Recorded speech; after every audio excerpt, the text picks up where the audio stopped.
Kita beralih ke informasi lain. Setelah lebih dari 2 pekan dalam pengejaran, polisi menangkap terduga pelaku pembunuhan anak anggota Dewan Pakar DPD Partai Keadilan Sejahtera atau PKS Kota Cilegon, Banten, Maman Suherman. Polisi pun kini fokus mendalami motif pelaku.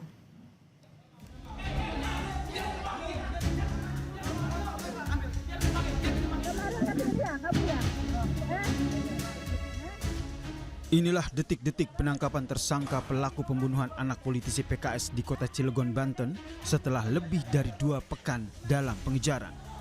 Tersangka yang berinisial HA diringkus oleh tim gabungan Polres Cilegon dan juga Polda Banten pada Jumat 2 Januari di sebuah rumah di Pabaruan, Kota Cilegon, Banten. Keberadaannya terungkap setelah dirinya terpergok oleh asisten rumah tangga hendak mencuri di rumah mantan anggota DPRD Cilegon. Kapolda Banten menyebut tersangka merupakan pencuri spesialis rumah mewah. Spesialis curi rumah, curat ya, pencurian dengan pemberatan rumah-rumah yang dianggap kosong. Dan sasarannya rumah-rumah yang bagus.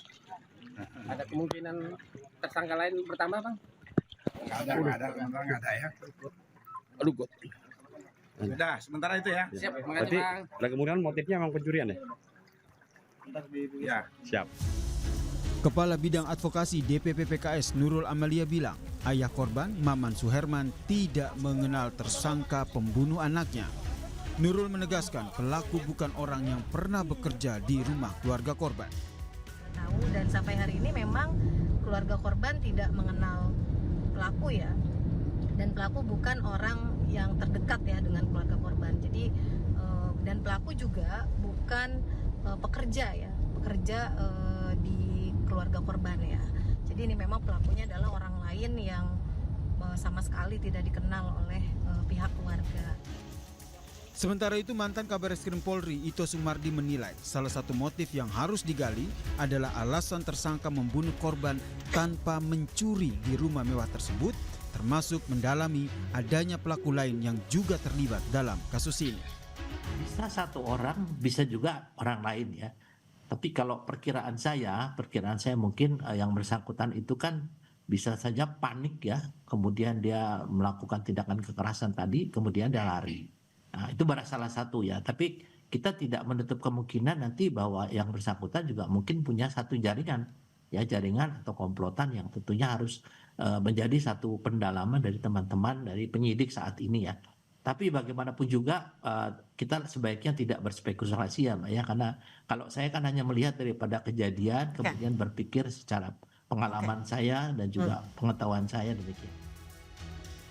16 Desember 2025, anak politisi PKS ditemukan meninggal dunia di kediaman mewahnya di Kota Cilegon. Pembunuhan anak politisi PKS ini sempat menjadi misteri karena minimnya saksi dan bukti, seperti CCTV yang rusak dan juga jejak pelaku yang hilang, serta tidak ada satupun barang yang hilang di rumah mewah tersebut. Tim Liputan, Kompas TV.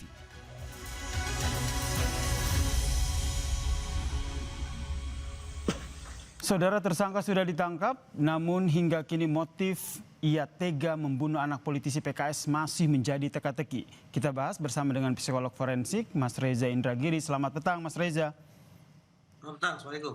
Mas Reza, sebagai psikolog forensik, Anda membacanya seperti apa ketika ada 2 kasus yang berbeda, kasus pencurian, kemudian dikaitkan dengan kasus pembunuhan yang sudah jalan 2 pekan ini, terus sudah menetapkan tersangka. Bagaimana pihak polisi akhirnya meyakinkan bahwa keterangan tersangka ketika mengaku menjadi pelaku pembunuhan ini bisa menjadi penyebab utama dalam kasus ini?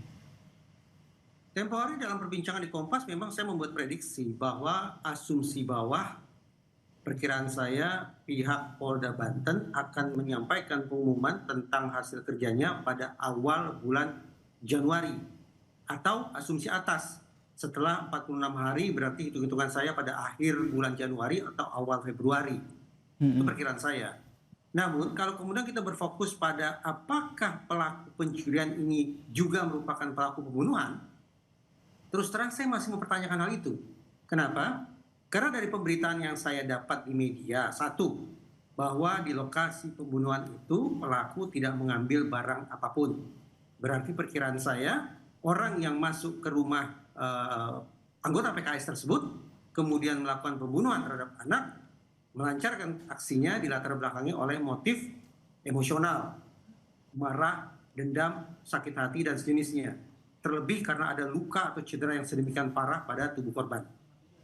Namun, pada peristiwa yang kedua, yaitu pencurian di rumah mantan anggota DPRD, kata pencurian saja sudah jelas menunjukkan bahwa pelaku memiliki motif instrumental, yaitu mendapatkan manfaat tertentu dari aksi kejahatannya. Nah, saya belum bisa teryakinkan bagaimana seseorang yang sebelumnya melancarkan aksi kejahatan ekstrim dengan motif emosional, kemudian beralih dalam tempo 2 pekan menjadi pelaku kejahatan yang instrumental. Perubahan motif yang sedemikian tajam itu dalam kurun waktu 2 pekan itu yang masih mengundang tanda tanya. Oke, jadi menurut Anda, Mas Reza, apa yang harus dilakukan oleh polisi sehingga tidak sekedar mengandalkan pengakuan dari tersangka yang sudah ditangkap ini? Saya harus tandaskan bahwa perkiraan saya, pernyataan bahwa pelaku pencurian itu juga merupakan pelaku pembunuhan tampaknya berasal dari keterangan yang disampaikan oleh si pelaku pencurian. Jadi bayangkan ada sebuah interogasi dalam waktu singkat dilakukan oleh sekian banyak personel polisi dan si pelaku dalam keadaan shock atau mungkin dalam keadaan terguncang. Nah, sorry Mas Reza, itu kemungkinan bisa terjadi dalam kasus ini? Oh jelas, pelaku kejahatan sesungguhnya juga bisa mengalami shock, baik akibat perbuatannya maupun akibat kerja kepolisian. Nah, dalam situasi sedemikian rupa, ketika seorang terperiksa terus-menerus diinterogasi, apalagi seandainya menggunakan cara-cara yang abusif atau cara-cara kekerasan atau penyiksaan, maka ada resikonya bahwa dari mulut pelaku akan keluar istilahnya adalah coerced false confession. Pengakuan yang sesungguhnya palsu, pengakuan yang sesungguhnya tidak sesuai dengan kenyataan, namun dia sampaikan karena berada di bawah tekanan atau di bawah paksaan. Itu yang saya khawatirkan.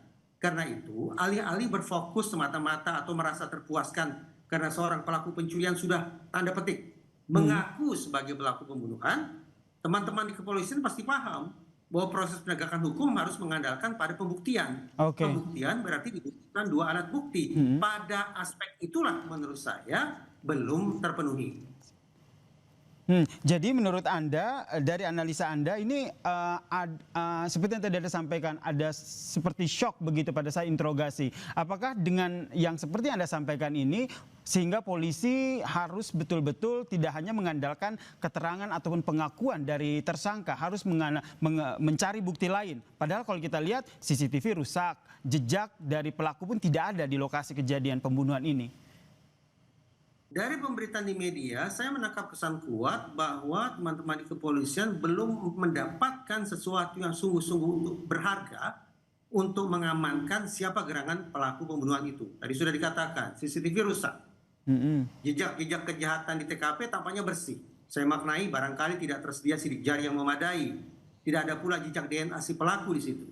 Tambahan lagi, dari sekian banyak saksi yang sudah diperiksa, sampai hari ini kita belum mendengar kabar bahwa polisi berhasil menyusun atau membuat sketsa wajah si pelaku pembunuhan. Nah, dengan informasi, dengan temuan yang sangat-sangat minim, bahkan seolah tidak ada itu, izinkan saya untuk bertanya kembali, benarkah pelaku pencurian itu adalah pelaku pembunuhan? Kenapa? Karena sekali lagi saya khawatir keluarnya pengakuan bahwa saya pelaku pembunuhan itu adalah keluar dari mulut si pelaku pencurian karena dia berada di bawah shock dalam sebuah interogasi yang sangat-sangat menekan dirinya. Jadi pertanyaan selanjutnya, apa yang harus dilakukan oleh polisi? Karena polisi tentu sudah mendapatkan tersangka dari pengakuan pelaku ini. Untuk membuktikannya lagi, apa yang harus disampaikan atau apa yang harus dilakukan oleh polisi dalam penyidikan nanti? Pertama, si pelaku pencurian ini punya sidik jari, punya rambut, punya DNA. Silakan dicek di lokasi pembunuhan sebelumnya. Ada tidak jejak-jejak identitas si pelaku itu? Itu pertama. Atau yang kedua, mari kita realistis bahwa betapapun unit reskrim adalah unit yang sering kali mendapat tekanan besar dari masyarakat untuk menyelesaikan kasus secepat-cepatnya, tapi angka global menunjukkan bahwa tingkat keterungkapan kasus pembunuhan ternyata turun drastis dibandingkan 10 tahun lalu. Itu artinya tersedia alasan sesungguhnya bagi pihak kepolisian untuk mengatakan kami paling tidak hingga saat ini belum berhasil mengungkap kasus pembunuhannya. Kalau tidak ingin menempatkannya sebagai kasus yang tidak kunjung terpecahkan.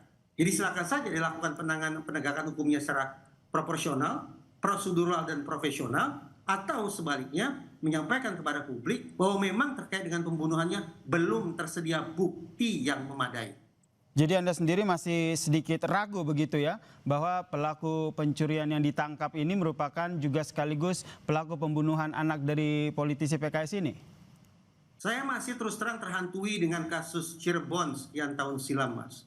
Bahwa ada 7 orang plus 1 anak yang dianiaya sedemikian rupa dalam proses interogasi. Akhirnya keluar dari mulut mereka sebuah pengakuan bahwa mereka telah melakukan ruda paksa dan pembunuhan.